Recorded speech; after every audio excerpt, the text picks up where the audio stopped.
سارے جہاں سے اچھا ہندوستان ہمارا، سارے جہاں سے اچھا ہندوستان ہمارا، ہم بلبلیں ہیں اس کی یہ گلستاں ہمارا، یہ ہم بلبلیں ہیں اس کی یہ گلستاں ہمارا۔ اور مذہب نہیں سکھاتا آپس میں بیر رکھنا، مذہب نہیں سکھاتا آپس میں بیر رکھنا۔ ہندی ہم وطن ہیں ہندوستان ہمارا، ہندی ہم وطن ہیں ہندوستان ہمارا۔ آؤ حضرات تمہیں جنگ آزادی سناؤں، کہا تاریخ آزادی سنو قسم خدا کی۔ حضرات گرامی جب اس ہندوستان کی دھرتی زمین پر یعنی انگریزوں کا ظلم بڑا تھا، اللہ اکبر، انگریزوں نے ظلم و زیادتی کرنا شروع کیا تھا، جب لوگوں کو غلام بنانے کی کوشش کر رہے تھے انگریز، جب اپنا حضرات گرامی اپنا غلام بنا کر زندگی جینے کا حق دے رہے تھے انگریز، جس وقت میں ظلم کر رہے تھے ہندوستان پر، ہندوستان کی مٹی کو غلام بنانا چاہتے تھے، اس وقت میں سب سے پہلے اگر کسی نے آواز بلند کی تھی، حضرات ہندوستان کی محبت میں اگر کسی نے آواز اٹھائی تھی، اگر کسی نے آزادی کی آواز اٹھائی تھی، اس مرد حق، اس مرد قلندر کا نام علامہ فضل حق خیر آبادی ہے۔ اللہ اکبر، علامہ فضل حق خیر آبادی نے سب سے پہلے کلمہ حق بلند کیا اور فرمایا سنو سنو، میرے مصطفیٰ نے فرمایا ہے کہ اپنے وطن سے محبت کرنا میری سنت ہے۔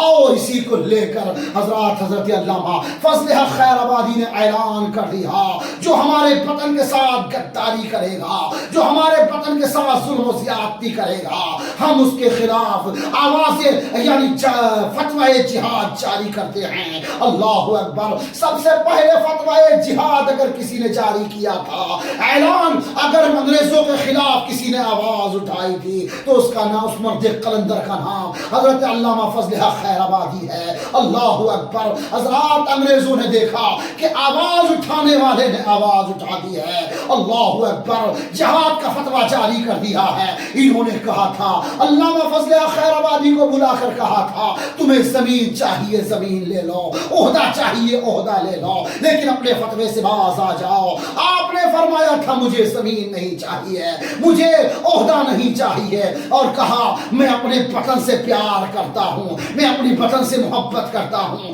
اللہ اکبر، حضرات ظالموں نے کہا ستانا شروع کر دیا، آپ کو قید خانے میں ڈلوا دیا۔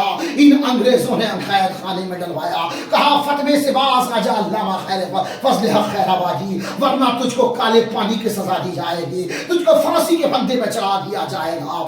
آپ نے فرمایا تھا میں پھانسی کے پھندے پہ چڑھ جاؤں گا، پھانسی کے پھندے کو قبول کر لوں گا، یہ تو مجھے گوارا ہے۔ اللہ اکبر، لیکن وطن کے ساتھ غداری کر دوں یہ گوارا نہیں ہے۔ حضرات گرامی کا انگریزوں نے کالے پانی کی سزا دی، پیار سے قبول کر لیا ہے۔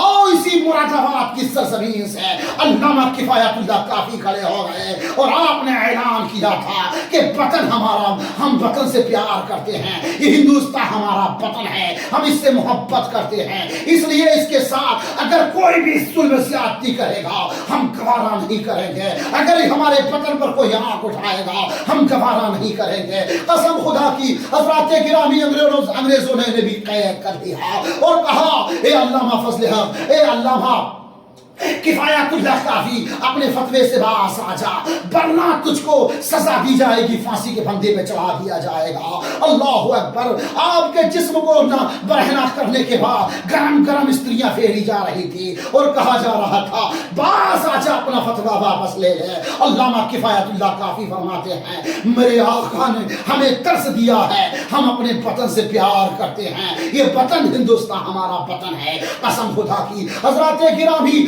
آپ کو، اللہ اکبر، آپ کو بھی پھانسی کے پھندے پہ چڑھایا جا رہا تھا، کہا جا رہا تھا اب بھی واپس آ جا کفایت اللہ۔ قسم خدا کی، آپ نے فرمایا اب میں واپس یعنی اپنے فرمان کو واپس لینے والا نہیں ہوں، اپنے وطن کے ساتھ غداری کرنے والا نہیں ہوں۔ اللہ اکبر، علامہ کفایت اللہ کافی نے پھانسی کے پھندے کو قبول کیا۔ انگریزوں نے کہا تھا تیری کوئی آخری خواہش ہو تو بتا دے، آپ نے فرمایا تھا ہاں اگر تھوڑا وقت دو گے تو ضرور، میری خواہش ہے قسم خدا کی پھانسی کے پھندے پہ چڑھایا جا رہا تھا، بس کچھ ہی دیر، کچھ ہی لمحہ کے لیے ہے، جیسے ہی توقع کیا اور جیسے ہی آپ کو وقفہ ملا ہے، آپ نے کہا تھا کوئی گل باقی رہے گا نہ چمن رہ جائے گا، کوئی گل باقی رہے گا نہ چمن رہ جائے گا، پر رسول اللہ کا دین و حسن رہ جائے گا، پر رسول اللہ کا دین و حسن رہ جائے گا۔ اور ہم سفیر و باغ میں ہیں، کوئی دن کے چہچہے، ہم سفیر و باغ میں ہیں، کوئی دن کے چہچہے، بلبلیں اڑ جائیں گی، خالی بلبلیں اڑ جائیں گی، سونا وطن رہ جائے گا، بلبلیں اڑ جائیں گی، سونا چمن رہ جائے گا۔ اور اطلس و کم خواب کی پوشاک پر نازا نہ ہو، اس اطلس و کم خواب کی پوشاک پر نازا نہ ہو، اس تنے بے جان پر خاکی کفن رہ جائے گا، اس تنے بے جان پر خاکی کفن رہ جائے گا۔ اللہ اکبر۔ حضرات گرامی، اور آپ نے کہا تھا جو پڑھے گا صاحب لولاک پر دل سے درود، جو پڑھے گا صاحب لولاک پر دل سے درود، آگ سے محفوظ اس کا تن بتن رہ جائے گا۔ ان وفاداروں نے اپنی جان کی قربانی پیش کر دی، ہمارے ان اسلاف نے اپنی جان کی قربانی پیش کر دی، لیکن وطن کو یعنی غلام نہیں ہونے دیا ہے، وطن کو آزاد کرا کے رکھا۔ اس ہندوستان کو آزاد کرنے میں اللہ اکبر ہمارے اسلاف کی بہت بڑی قربانیاں ہیں۔ 36 یا کم و بیش ہزار علماء کرام نے پھانسی کے پھندے کو قبول کر لیا۔ ان مصطفیٰ کے غلاموں نے، ان مسلمانوں نے اپنے جان کی قربانی پیش کی۔